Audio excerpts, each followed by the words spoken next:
सुहेल आबिद, महामंत्री उत्तर प्रदेश बिजली मजदूर संगठन। देखिए, ऐसा है कि आज हमारी महारैली थी और पहले से प्रस्तावित है, इसकी नोटिस बाकायदा दी गई थी।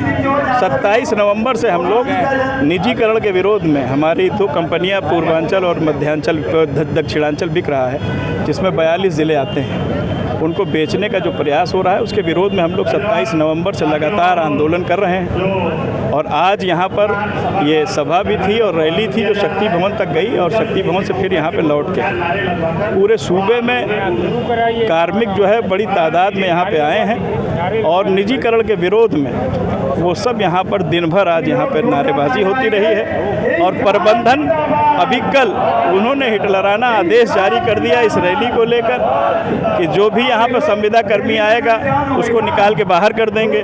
जो TG2 या लिपिकीय संवर्ग के लोग आएंगे, अगर वो छुट्टी नहीं लेते हैं तो उनको निलंबित कर दिया जाएगा। ये हिटलराना अंदाज जो है ये पहले कभी नहीं रहा। 2018 में भी निजीकरण का प्रयास किया गया और हम लोग जब आंदोलित हुए तो माननीय मुख्यमंत्री जी ने हस्तक्षेप करके निजीकरण वापस कराया। उसके बाद पूर्वांचल का 2020 में निजीकरण होने जा रहा था, फिर उसमें माननीय मुख्यमंत्री जी ने हस्तक्षेप किया और वापस कराने का काम किया। आपके चैनल के माध्यम से मैं अपील करता हूं प्रदेश के मुखिया माननीय मुख्यमंत्री जी से कि वो इस निजीकरण के प्रस्ताव को टालें। 3,87,00,000 उपभोक्ताओं के हित में, 24 करोड़ आवाम के हित में, 34,000 रेगुलर कार्मिकों के हित में और 90,000 संविदा कर्मियों के हक में ये निजीकरण का प्रस्ताव लें। हम लोग बेहतर काम कर रहे हैं, कहीं घाटा वाटा कुछ नहीं है। और ये बाकायदा शासन द्वारा ये बताया गया है कि लाइन लॉस जो 41% था वो घट के अब 16.5% रह गया है। हम लोग लगातार बिजली दे रहे हैं। अभी महाकुंभ में हम लोगों ने ऐतिहासिक बिजली दी है। इसको माननीय प्रधानमंत्री जी ने, माननीय मुख्यमंत्री जी ने, माननीय ऊर्जा मंत्री जी ने अप्रिशिएट किया।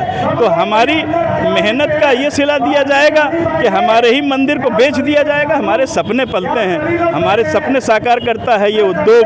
आप एकदम से इसको टाटा और अंबानी को दे दीजिएगा, कैसे बर्दाश्त करेगा ये आदमी? ये लोकतांत्रिक देश है, हमसे पूछा भी नहीं जाएगा। हम आप भी करते हैं तो हो जाते हैं बदनाम, वो कत्ल भी करते हैं तो चर्चा नहीं होता। ऐसे नहीं चल पाएगा। हम सारे लोग जब तक निजीकरण वापस नहीं हो जाता है इसी तरीके से गांधीयाई तरीके से आंदोलन करते रहेंगे। All India federation of electricity employees के राष्ट्रीय महामंत्री मोहन शर्मा जी, कॉमरेड मोहन शर्मा जी, मेरे सहयोगी electricity employees federation of India के राष्ट्रीय महामंत्री Sudeep Datta ji, RK Pareshwar ji, all India power diploma engineer federation के राष्ट्रीय अध्यक्ष अपने ही सहयोगी इंजीनियर RK त्रिवेदी जी, मेरे all India power engineer federation के राष्ट्रीय महामंत्री secretary general P Ratnakar Rao ji, जो लोग समर्थन करने के लिए आए हैं, राज्य कर्मचारी महासंघ के अध्यक्ष कमल अग्रवाल जी, अटेवा के विजय बंधु जी, मैं अनुरोध करूंगा, बलबीर सिंह जी, अनुरोध करूंगा मीटिंग में व्यवधान मत करिए। यह लड़ाई 25 नवंबर से चल रही है। कब शिशिर ऋतु आई, कब बसंत आया और कब ग्रीष्म आ गया, उत्तर प्रदेश के बिजली कर्मियों को पता नहीं चला। उनको न घर का पता चला, न उनको बाहर का पता चला। आज ही जब आप निकले थे, मैंने सुबह लिखा था, सफ़र में धूप तो होगी, सफ़र में धूप तो होगी, साथ चल सको तो चलो। सफ़र में धूप तो होगी, साथ चल सको तो चलो। सभी हैं भीड़ में, भीड़ से निकल सको तो चलो। मैं आप सब लोगों का इनकलाबी अभिनंदन करता हूँ कि आप उस भीड़ से निकल के आए हैं यहाँ पर, और उस भीड़ से आप निकल के आए हैं। इसलिए आज बिजली के निजीकरण के खिलाफ जो इनकलाबी निमंत्रण दिया गया था संघर्ष समिति की ओर से, मैंने कहा था कि 9 अप्रैल को लखनऊ में एक इतिहास की रचना होने वाली है। और वह इतिहास की रचना शुरू हो गई है। मैं आपको बधाई देना चाहता हूँ कि उस इतिहास के पात्र हैं आप पात्र हैं उस इतिहास के। आपने मोबाइल में अपनी फ़ोटो लिया है, वह एक इतिहास का हिस्सा बन गया।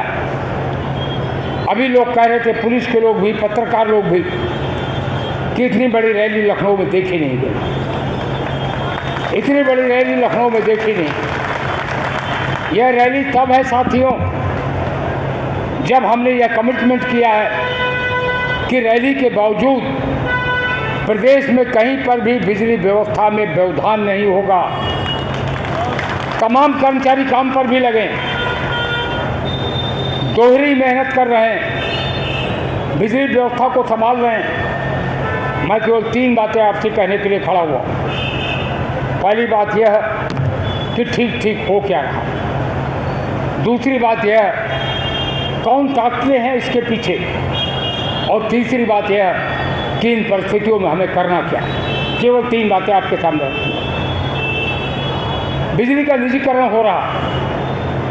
उत्तर प्रदेश के 42 जनपदों का निजीकरण, पूर्वांचल विद्युत वितरण निगम, दक्षिणांचल विद्युत वितरण निगम, 42 जनपद आते हैं इनके अंतर्गत। एक झटके में उनका निजीकरण होने जा रहा है। और निजीकरण के पहले जो 2 विद्युत वितरण कंपनियां हैं उनको तोड़ के 5 कंपनियां बना दी गई हैं, कागज़ पर बना दी गई हैं। एक कंपनी है वाराणसी, एक कंपनी है गोरखपुर, एक कंपनी है प्रयागराज। पूर्वांचल में 3 कंपनी बना दी गई, दक्षिणांचल में 2 कंपनी बना दी गई। एक कंपनी का नाम है आगरा और दूसरी कंपनी का नाम है झांसी। तो 5 कंपनी तो अभी तोड़ के बना दी गई। और जब टेंडर होगा निजीकरण का तो 5 कंपनियों का टेंडर होगा या 2 कंपनियों का टेंडर नहीं होगा। क्लियर हुई इतनी बात आपको? आप 2 से 5 में अभी बांट दिए गए हैं कागज पर, और जब निजीकरण का टेंडर होगा तो 5 कंपनियों का टेंडर होगा। निजीकरण के टेंडर के लिए क्या हो रहा है? कंसल्टेंट अपॉइंट किया गया है और कंसल्टेंट का अपॉइंटमेंट करने में सारे नियम कानून ताक पर रख दिए गए। सबसे बड़ा कानून क्या है? सबसे बड़ा कानून यह है कि कॉन्फ्लिक्ट ऑफ इंटरेस्ट नहीं होना चाहिए, हितों का टकराव नहीं होना चाहिए।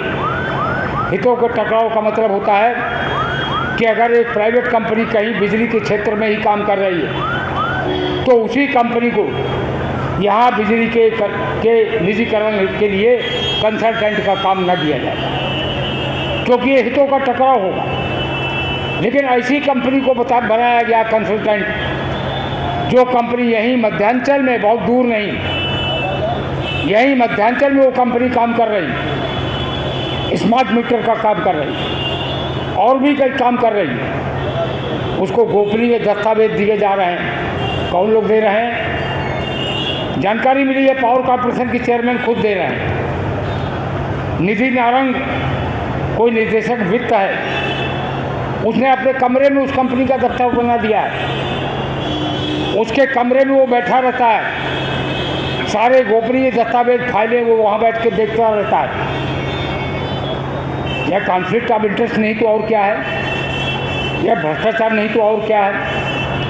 और मुझे जानकारी मिली है आज जब मैं आपके सामने प्रस्ताव रखूँगा कि कंपनी ने निजीकरण के लिए प्रस्ताव बना लिया, उसमें बनाने की ज़रूरत नहीं होती। चंडीगढ़ की जगह पर प्रयागराज लिख दो, चंडीगढ़ की जगह पर गोरखपुर लिख दो, चंडीगढ़ की जगह पर आगरा लिख दो, इतना ही तो करना होता है। अरे जो स्टैंडर्ड बिडिंग डॉक्यूमेंट भारत सरकार ने जारी किया सितंबर 2020 में, उसमें एक जगह उड़ीसा का स्टेट रोड डिस्पैच सेंटर का नाम लिखा है। जब ऑल इंडिया पावर फेडरेशन ने आपत्ति किया तो मिनिस्ट्री ऑफ पावर ने कहा कि हाँ, OLDC का मतलब होता है उड़ीसा रोड डिस्पैच सेंटर। तो उड़ीसा के निजीकरण के टाइम पर जो डॉक्यूमेंट बना था उसी की कॉपी कर दी गई। तो डॉक्यूमेंट तो बना हुआ रखा और किसी दिन निजीकरण का टेंडर हो सकता है। 5 कंपनियों के निजीकरण का टेंडर हो। यह तो करतूत है इन लोगों की जो करने जा रहे हैं। अब इसमें घोटाला क्या हो रहा है, क्योंकि आज लंबे भाषण का समय नहीं है। इसमें घोटाला क्या हो रहा है। इलेक्ट्रिसिटी एक्ट 2003, इलेक्ट्रिसिटी, आप शांत रहिए, शांत होकर बैठिए। इलेक्ट्रिसिटी एक्ट 2003 के अंतर्गत सेक्शन 131 है, और सेक्शन 131 में लिखा है कि जब निजीकरण किया जाएगा गवर्नमेंट के डिस्कॉम का, वह प्राइवेट कंपनी को दी जाएगी, तब दो चीज़ों का प्राविधान है कि दो चीज़ें कंपलसरी हैं जो आपको करना पड़ेगा। क्या कंपलसरी है? पहली बात यह कंपलसरी है सेक्शन 131 में कि रेवेन्यू पोटेंशियल निकालना पड़ेगा जिसको प्राइवेट कर रहे हैं। अब क्या है रेवेन्यू पोटेंशियल? पूर्वांचल का और दक्षिणांचल का निकाला नहीं गया, लेकिन जो रेवेन्यू का टारगेट है वही 40,000 करोड़ रुपए से ज़्यादा का है। तो स्वाभाविक है कि रेवेन्यू पोटेंशियल 50,000 करोड़ रुपए से ज़्यादा का होगा, 50,000 करोड़ रुपए से ज़्यादा। और उसको कितने में प्राइस, रिजर्व प्राइस में बेचा जा रहा है? 1500 करोड़ में, 1610 करोड़ में। जो रेवेन्यू पोटेंशियल केवल 50,000 करोड़ का है,